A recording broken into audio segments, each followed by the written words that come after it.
نحمده ونصلي على رسوله الكريم اما بعد۔ اللہ تعالیٰ کا بڑا احسان ہے کہ آج اللہ نے اس عاجز بندے کو یہ توفیق عطا فرمائی کہ آپ کے ادارے میں آنا ہوا۔ اس ادارے کو دیکھ کر بڑی خوشی ہوئی اور دل سے دعا نکلی کہ اللہ تعالیٰ نے اس سرزمین نیپال پر اتنا بڑا ادارہ ہماری بچیوں کے لیے بنایا، جہاں تقریباً 500 کے قریب بچیاں زیر تعلیم۔ بڑا قابل احترام ہے یہ ادارہ، اور یہاں کے پڑھنے والیاں اور پڑھانے والے یہ سب قابل قدر ہیں، اور آپ کا احسان ہے کہ یہاں کے ذمہ داروں نے مجھے موقع دیا اپنی آخرت بنانے کے لیے چند کلمات عرض کرنے کا۔ میں شکر گزار ہوں ادارے کے ذمہ داروں کا اور اساتذہ اور طالبات کا کہ ہم کو یہ موقع ملا۔ اللہ تعالیٰ اس کو قبول فرمائے۔ اللہ تبارک و تعالیٰ نے انسانیت کی تعلیم و تربیت کے لیے 2 چیزیں اتاری ہیں، ایک ایمان اور دوسرا علم۔ اس سے انسانیت کی تعمیر ہوتی ہے اور انسان بنتا ہے۔ اولاد آدم کو انسان بنانے کے لیے یہ انسانی جوہر اور انسانی کمالات اس میں پیدا ہو، اس کے لیے اللہ تعالیٰ نے یہ انتظام فرمایا ہے کہ 2 چیزیں اتاری ہیں، ایمان اور علم۔ اللہ تعالیٰ کی ذات و صفات کا تعارف یہ ایمان ہے، اسی ایمان میں عقائد بھی ہے اور اسی میں موقعات کا یقین بھی ہے۔ اللہ جل شانہ ذات کے اعتبار سے چھپے ہوئے ہیں، صفات اور کمالات کے اعتبار سے کھلے ہوئے ہیں۔ ذات تو مستور ہے، دنیا کی ان آنکھوں سے کوئی ذات کا مشاہدہ نہیں کر سکتا، لیکن ہم جب بھی نگاہ اٹھائیں گے یا دماغ کو متوجہ کریں گے تو اللہ تعالیٰ کے صفات ہم کو ہر جگہ ملیں گے۔ اس کے خوبیاں اور اس کے کمالات اس کی تخلیق میں بکھرے ہوئے ہیں، اور اپنے ارادوں کا اظہار تخلیق کے واسطے سے کرتا ہے، اپنے فیصلے کا اظہار اپنے تخلیق کے واسطے سے کرتا ہے۔ کہ اللہ تعالیٰ غیب میں ہے لیکن اس کے صفات ظاہر ہیں، اور اس کے صفات اس کے مخلوقات سے ظاہر ہوتے ہیں۔ مخلوقات الہیہ صفات الہیہ کے مظاہر ہیں، مخلوقات الہیہ صفات الہیہ کے مظاہر ہیں، کہ جیسے درخت مظہر ہے پھل کا، اور گائے بھینس مظہر ہے دودھ کا، اور کھیتیاں مظہر ہیں اناج کا، ایسے ہی مخلوقات مظاہر ہیں اللہ تعالیٰ کے خوبیوں اور کمالات ہیں۔ کہیں سے اللہ کی خالقیت ظاہر ہوتی ہے، کہیں سے اللہ کی مالکیت ظاہر ہوتی ہے، کہیں سے اللہ کی ربوبیت ظاہر ہوتی ہے، کہیں سے اللہ کا رحم و کرم ظاہر ہوتا ہے، کہیں سے اللہ کا فضل اور احسان ظاہر ہوتا ہے۔ اللہ کے صفات اللہ کے مخلوقات سے ظاہر ہوتے ہیں جو اللہ کا پتہ بتاتی ہیں، جس سے انسان کہ دل میں اللہ کا یقین بھی بنتا ہے، تعلق بھی بنتا ہے، اللہ کی محبت آتی ہے۔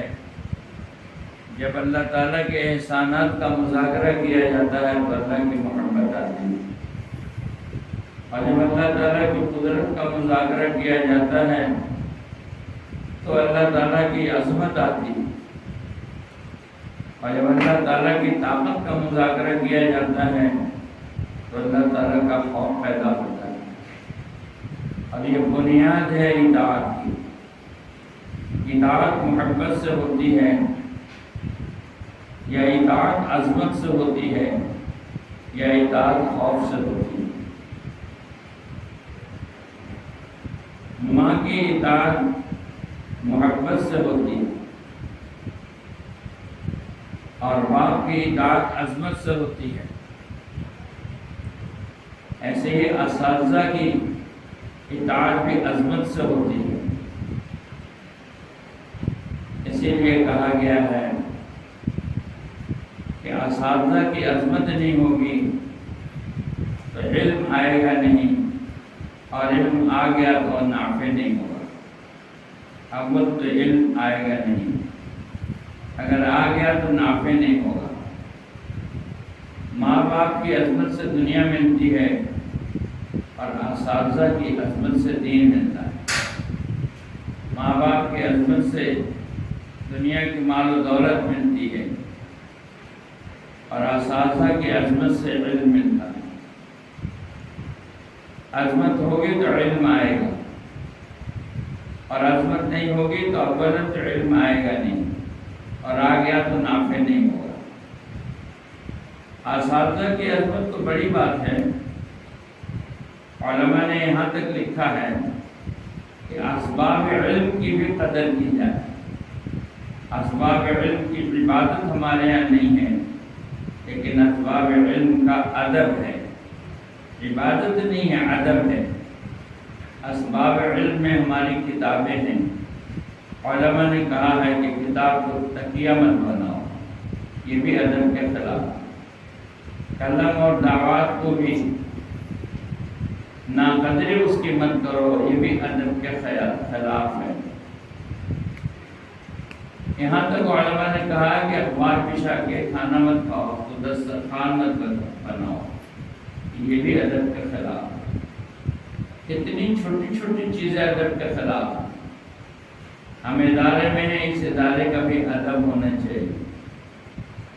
علماء نے اس سے بھی منع کیا ہے کہ مدرسے کی در و دیوار کو نقصان پہنچایا جائے، اس میں سے سیمنٹ اور چونا کھرچ کے نکال دیا جائے۔ بعض اوقات مدرسے کا وضو خانہ اور استنجا خانہ اس کا بھی بے جائے استعمال ہوتا ہے، یہ بھی ادب کے خلاف۔ مدرسے کی چٹائیوں کو بھی نہ توڑا جائے، اس کے پنکھوں کو بھی نہیں توڑا جائے، اس کے بجلی کے کنیکشن کو بھی ہاتھ نہیں لگایا جائے، یہ بھی ادب کے خلاف۔ باادب بانصیب، بے ادب بے نصیب۔ علم کے آنے کے لیے ادب ضروری ہے۔ اساتذہ کی تو عظمت ہوگی۔ علی رضی اللہ تعالیٰ عنہ فرما رہے ہیں، جس نے ہمیں ایک علم کا باب سکھلا دیا، میں اس کا غلام ہوں، چاہے آزاد کرے چاہے بیچ دے۔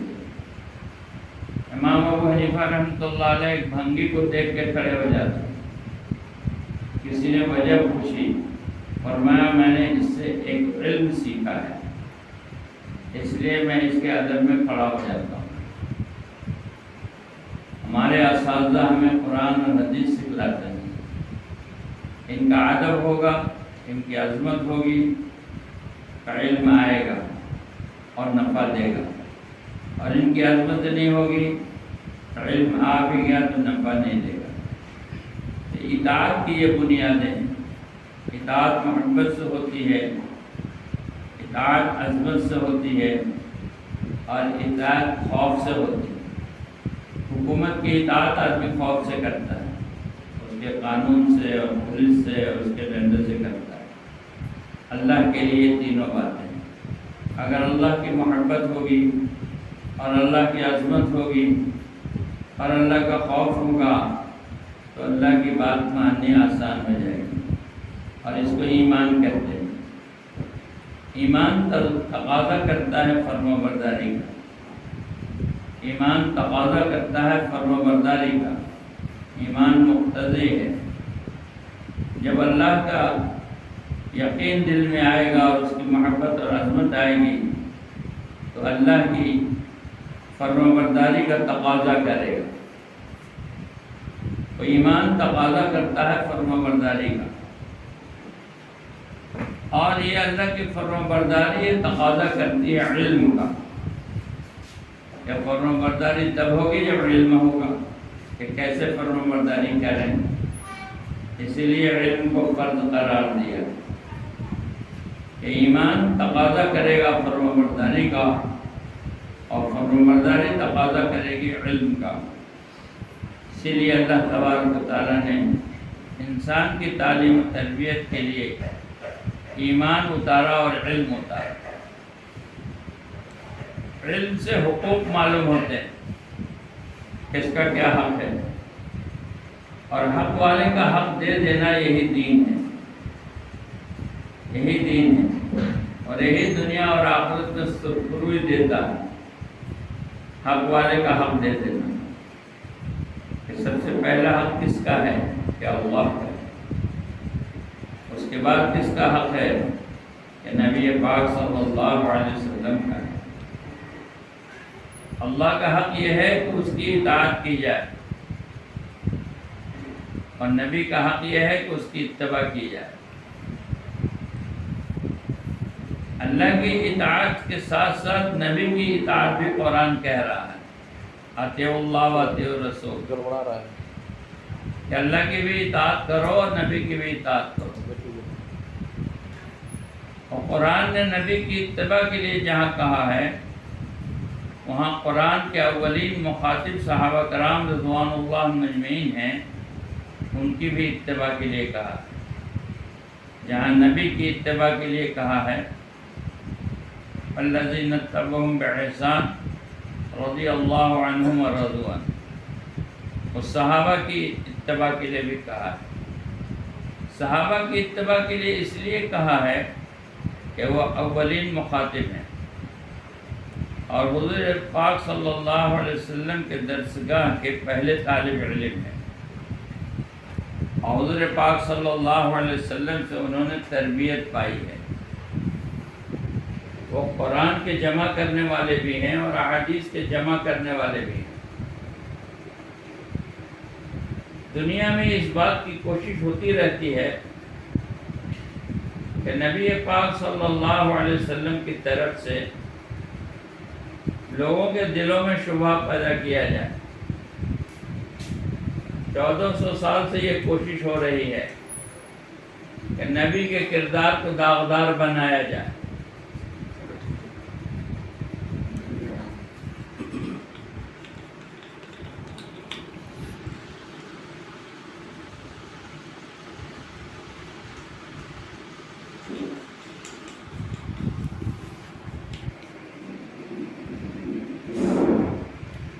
معاف کیجیے گا، تو نبی پاک صلی اللہ علیہ وسلم کے کردار کو داغدار کرنے کی کوشش مشرکین کی طرف سے، ملحدین کی طرف سے، یہود و نصارہ کی طرف سے 1400 سال سے ہو رہی۔ جب اس میں وہ کامیاب نہیں ہوئے تو انہوں نے صحابہ کی کردار خوشی کرنی شروع کی کہ صحابہ میں عیب لگایا جائے۔ اگر صحابہ میں عیب لگے گا تو دین مٹ جائے گا، اس لیے کہ قرآن اور حدیث کے جمع کرنے والے صحابہ۔ اس لیے ایک بات ہم سب کے لیے ضروری ہے، چاہے وہ اساتذہ ہو یا طالبات ہو، کہ ہم کو شبہ پیدا نہ ہو نبی پاک صلی اللہ علیہ وسلم کے ذات میں، شبہ پیدا نہ ہو صحابہ کرام رضوان اللہ عنہم کی ذات میں۔ ہم لوگ اہل سنت والجماعت ہیں، اور اہل سنت والجماعت کا عقیدہ یہ ہے ما انا علیہ واصحابی، کہ حضور پاک صلی اللہ علیہ وسلم اور صحابہ کرام رضوان اللہ عنہم اجمعین کہ ذات ایسی ہے کہ ان کی کردار کشی نہیں کی جا سکتی۔ اللہ تعالیٰ بے عیب ہے، انبیاء علیہ السلام معصوم ہیں، صحابہ مغفور ہیں کہ دنیا میں ہی ان کو بشارت دے دی گئی مغفرت کی، دنیا میں بھی رضا کی بشارت دے دی گئی۔ قرآن پاک میں اللہ نے اتار دیا رضی اللہ عنہم ورضوا عنہ، وہ اللہ سے راضی ہے اور اللہ ان سے راضی ہے۔ دین کی تکمیل کے لیے اگرچہ احادیث کی کتابوں میں آپ نے پڑھا ہوگا اور یہ بات آپ کے سامنے آئی ہوگی کہ بہت ساری ایسی غلطیاں بھی صحابہ سے ہوئی ہیں جو کتابوں میں درج ہیں، لیکن علماء نے اس پر تعبیر فرمائی اور یہ کہا ہے کہ شریعت کی تکمیل کے لیے صحابہ نے اپنے کو تخت مشق بنایا۔ بزبان حال صحابہ نے اللہ پاک سے یہ کہا کہ آپ کو اپنے شریعت کی تکمیل کرنی ہے تو مجھ پر رکھ کے کر لیجیے۔ یہ ان کا عیب نہیں ہے، یہ ان کا گناہ نہیں ہے، بلکہ شریعت کے تکمیل کے اسباب ہیں۔ اس سے صحابہ کی عظمت اور محبت گھٹتی نہیں ہے، بڑھ جاتی ہے۔ تو صحابہ کی عظمت کا بڑھنا یہ حضور پاک صلی اللہ علیہ وسلم کی محبت کی علامت ہے۔ جس کو صحابہ سے محبت نہیں ہے اس کو حضور سے محبت نہیں ہے، جس کو صحابہ سے محبت ہے اس کو حضور سے محبت ہے۔ اس لیے صحابہ کرام رضوان اللہ اجمعین اس نبوی درسگاہ کے پہلے فضلہ ہیں نبوی درسگاہ کے، اس لیے ان کی قدر ہے، ان کی عزت ہے۔ تو ہم کو علم سے حقوق معلوم ہوں کہ پہلا حق ہے اللہ کا، دوسرا حق ہے رسول اللہ صلی اللہ علیہ وسلم کا، کہ اللہ تعالیٰ نے جہاں کتاب اللہ اتارا وہیں رجال اللہ بھی پیدا کیے۔ کتاب اللہ کو سمجھنے اور سمجھانے کے لیے اور اس پر عملی مشق کرنے اور کرانے کے لیے رجال اللہ کی ضرورت ہے۔ کتاب اللہ سے استفادہ نہیں کر سکتا جب تک کہ رجال اللہ نہ ہو۔ کتاب اللہ وحی ہے، قرآن ہے، یہ کتاب اللہ ہے۔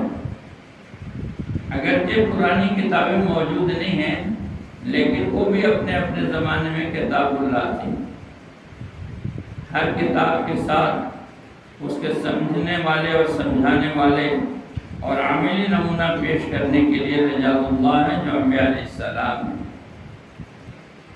کہ حضرت موسیٰ علیہ السلام ہے، عیسیٰ علیہ السلام ہے، حضرت داؤد علیہ السلام ہے، اور پھر دوسرے انبیاء ہیں جن کے صحائف ہیں، اور پھر حضور اکرم صلی اللہ علیہ وسلم ہے کہ قرآن اللہ کی کتاب ہے، اور اس کے لیے رجال کون ہیں کہ رسول اللہ صلی اللہ علیہ وسلم ہیں، اس کے سمجھنے والے ہیں، اس کے سمجھانے والے ہیں اور عملی نمونہ پیش کرنے والے ہیں۔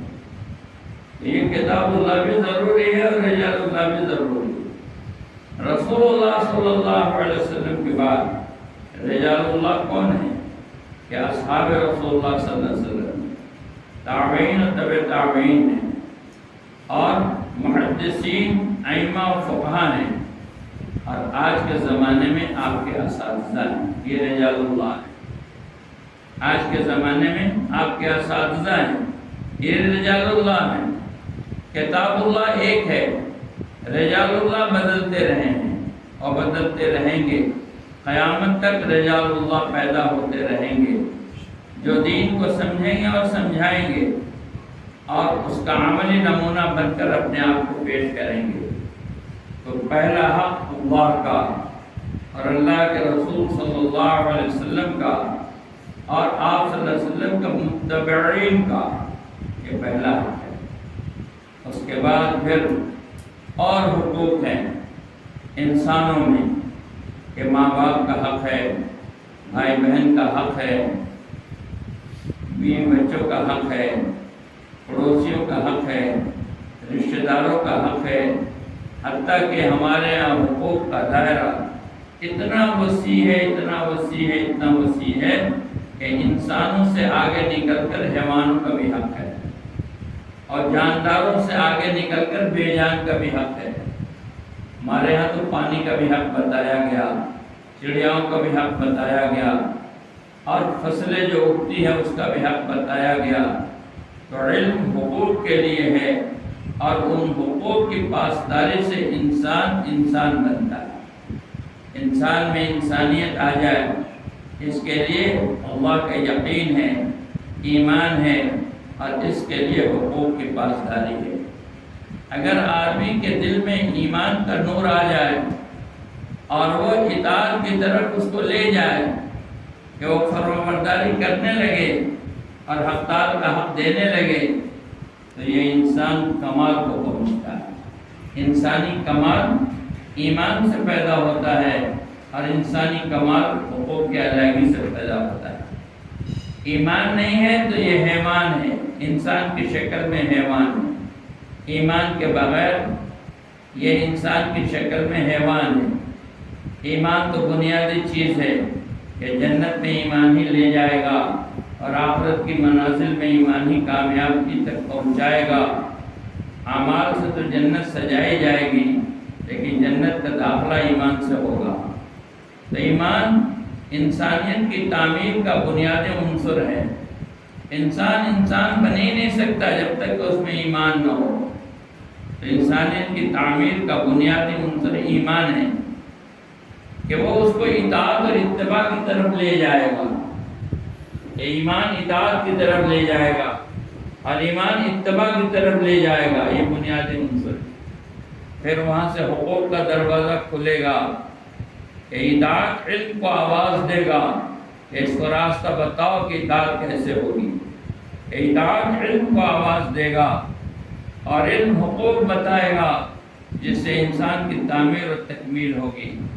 اسی سے اس کا اخلاقی معیار بھی بلند ہوگا، اور اسی سے اس کے اندر رضا الہی کا جذبہ پیدا ہوگا۔ تو اس ادارے میں ہم اسی لیے آئے ہیں کہ یہ خوبیاں اور کمالات پیدا کر کے جائیں۔ یہ خوبیوں اور کمالات کے پیدا کرنے کا مرکز ہے، خوبیوں اور کمالات کا پیدا کرنے کا مرکز ہے۔ یہاں سے خوبیوں اور کمالات پیدا کر کے ہم جائیں گے، اور جب اپنے معاشرے میں جائیں گے تو عملی نمونہ ہم کو بننا ہے اپنے معاشرے میں۔ معاشرے میں لوگ ہیں، بھائی بہن ہیں، ماں باپ ہیں، عزیز رشتہ دار ہیں، پڑوسی ہیں، رشتے ناتے ہیں، وہاں عملی نمونہ بننا ہے اپنے معاشرے میں، تاکہ یہ چیز معاشرے میں پھیلے اور معاشرے کے ہر شخص میں یہ چیز پیدا ہو۔ ادارے کا قیام چند سالوں کا ہے، یہاں سے نکل کر ایک لمبی چوڑی زندگی ہے، اور موت تک کا زمانہ ہم کو ملے گا۔ اس موت تک کے زمانے میں مختلف مرحلوں سے ہم گزریں گے۔ جتنے مراحل سے ہم گزریں گے، ہر مرحلے کا ایک دین ہے، اور ہر مرحلے کے الگ الگ حقوق ہیں۔ ان مراحل میں جہاں سے ہم گزریں گے اس کا ایک دین ہے، اس دین کو برتنا ہے۔ دین تو جان گئے، لیکن اس کا عملی نمونہ بن کر پیش کرنا ہے۔ اگر یہ عملی مشق جاری رہے گی تو دنیا کی زندگی میں عزت ملے گی، راحت ملے گی، برکت ملے گی، حفاظت ملے گی، دلوں میں چین اور سکون ہوگا، اور عملی نمونہ بن کے گزر جائیں گے تو دنیا کے ساتھ ساتھ آخرت کے بلند مقامات ملیں گے۔ جو لوگ عملی نمونہ بن کر گزر گئے اور عملی مشق کرتے ہوئے گزر گئے، اللہ نے ان کے دنیا بھی سنوار دی اور آخرت بھی سنوار دی۔ آپ کو ایک بڑا اچھا موقع ملا ہے، سنہرا موقع ملا ہے۔ اس موقع کو غنیمت سمجھ کر محنت سے کام لیں، اور اپنے اساتذہ کی عزت اور عظمت کو رکھتے ہوئے قرآن اور حدیث کی مشق کر کے آپ اس علم کی تکمیل کریں، اور پھر یہاں سے نکلنے کے بعد اس علم کا عملی نمونہ بن کر معاشرے میں دین کو قائم کرنے کی کوشش اور محنت کریں۔ کہ اتنی بڑی تعداد 400-500 بچیاں یہاں ہیں، اللہ کا بڑا کرم ہے۔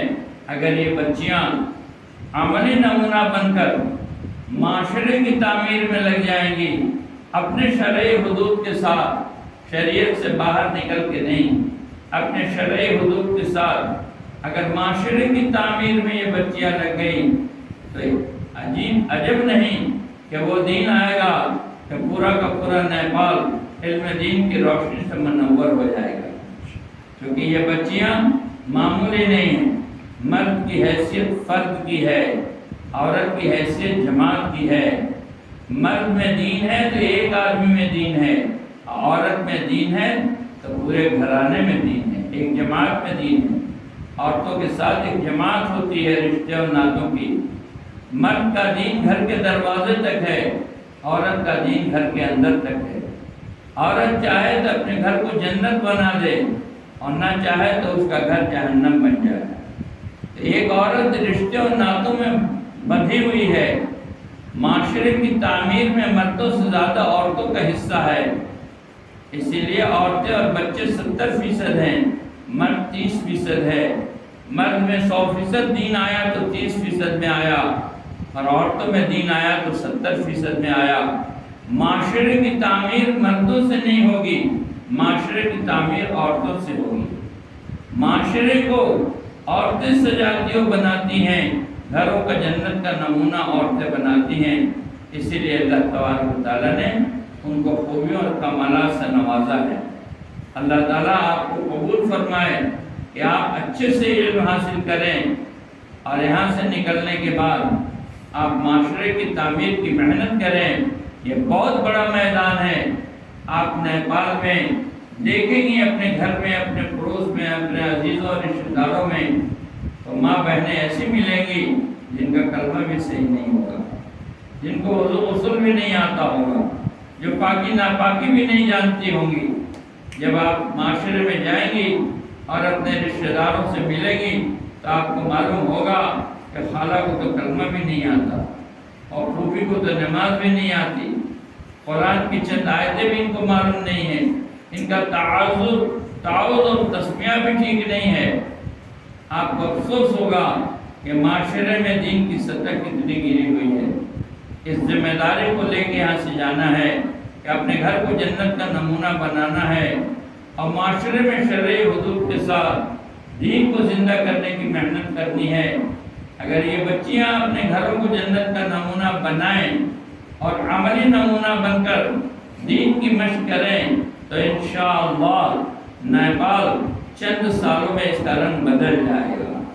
مستورات کی زندگیوں میں دین آئے گا تو معاشرہ بدلے گا۔ اللہ تعالیٰ اس کے لیے آپ کو قبول فرمائے اور ہمیں بھی قبول فرمائے۔ السلام علیکم ورحمۃ اللہ وبرکاتہ۔ اجتماع کے بارے میں آپ بولتے تھے۔ ہاں دیکھیے، ایک ضروری گزارش یہ ہے کہ ہم لوگوں کا جو یہ سفر ہو رہا ہے، یہ سفر اس لیے ہو رہا ہے کہ آپ کے نیپال میں 23، 24، 25 نومبر کو اجتماع ہے۔ یہ اجتماع پرستوکی میں ہے جو آپ کے بہت قریب ہے، ڈوبی کے پاس پرستوکی ہے، وہاں اجتماع ہے 23، 24، 25 نومبر۔ آپ اس میں شرکت تو نہیں کر سکتی ہیں، اجتماع میں تو مردوں کا اجتماع ہوگا، لیکن ہم لوگوں نے آپ کو بات سنا دیا دین کی، اجتماع میں بھی یہی باتیں سنائی جائیں گی۔ ہاں یہ کر سکتی ہیں کہ آپ دعائیں کریں، اس اجتماع کی کامیابی کے لیے دعائیں کریں کہ اللہ تعالیٰ اس اجتماع کو کامیاب فرمائے۔ اور دوسری بات کہ جب کبھی گھر والوں سے ملنا جلنا ہو یا بات کرنے کا اتفاق ہو تو اپنے باپ بھائی کو متوجہ کریں کہ وہ پرستوکی کے اجتماع میں جائیں، اس کی کوشش کریں اور نیت کریں کہ ہم دین کی خدمت کریں گے، دین کی محنت کریں گے۔